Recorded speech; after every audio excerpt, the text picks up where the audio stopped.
I bought the lakefront property because I wanted peace, not drama. The view was everything to me.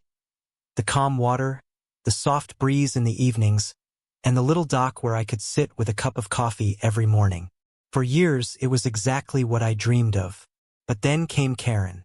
Karen was the head of our HOA, and if you've ever lived under one, you already know what that means.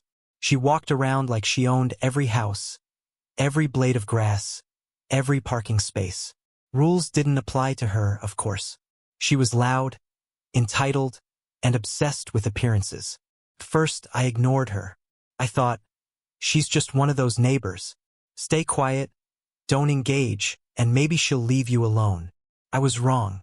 It started with little comments. She told me the paint on my porch was too dull for the neighborhood standard. She once tried to fine me because I had my kayak pulled up on the shore.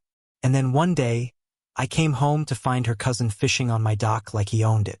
I walked down and asked politely, "Can I help you?" The man smirked and said, "Karen told me this part of the lakefront is community property." I nearly laughed. "No, it isn't. I paid for this property, and this dock is mine." He shrugged. Karen said it's fine. I knew then this was no misunderstanding. Karen had crossed a line. The next day, I confronted her. "Karen, your cousin was on my dock yesterday. That's trespassing." She didn't even look guilty.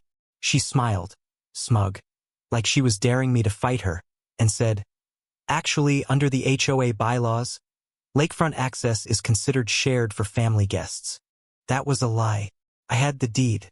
The lakefront section was clearly outlined as private property. I told her, "Karen, this isn't up for debate. The dock is mine. Don't let it happen again." Her smile faded, and her eyes narrowed. "We'll see about that." From that moment, it became a war. Her cousin kept showing up, sometimes with a cooler of beer, sometimes with friends. They left trash, cigarette butts, even fishing hooks stuck in my dock boards. I complained to the HOA board, but of course Karen ran the meetings, and they dismissed every complaint as personal conflict. I felt trapped. I couldn't enjoy my own property without Karen's family invading it. But then, one Saturday morning, I walked outside and nearly exploded. There was a brand new picnic table set up on my shoreline, complete with a grill and lawn chairs. Karen's cousin and his buddies were cooking burgers like it was their backyard. I marched over. "What the hell are you doing?" He grinned.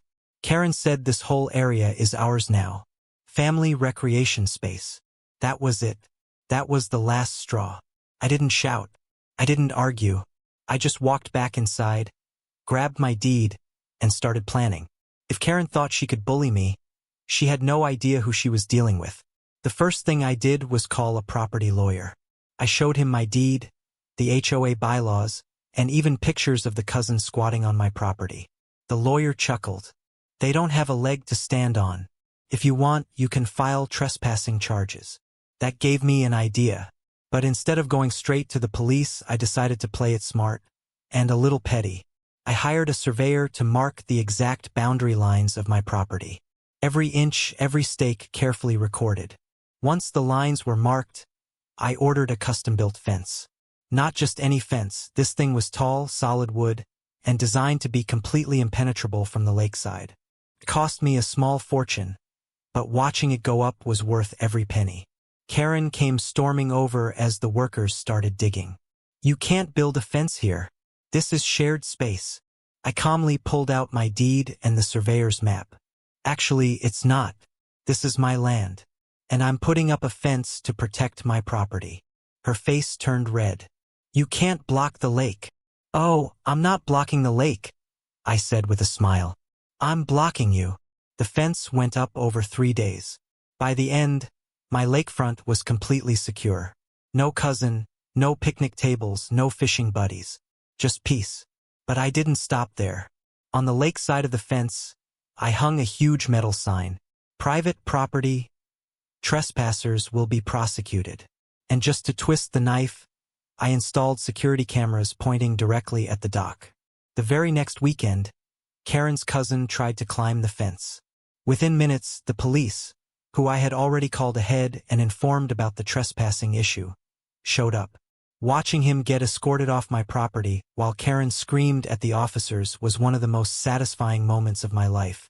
The HOA board tried to fine me for unauthorized modifications. My lawyer shut them down in a single letter. The fence was 100% legal, and the bylaws had no authority over private shoreline structures. Within a month, Karen's cousin stopped coming around entirely.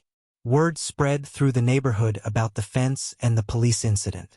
People started whispering about how Karen had overstepped, how she made the HOA look ridiculous. Her power started to crumble. By the next HOA election, she was voted out as president. And me? I finally got my peace back. Every morning, I sit on my dock with my coffee, watching the sun rise over the lake, knowing no one will bother me again. All it took was one fence that left everyone speechless.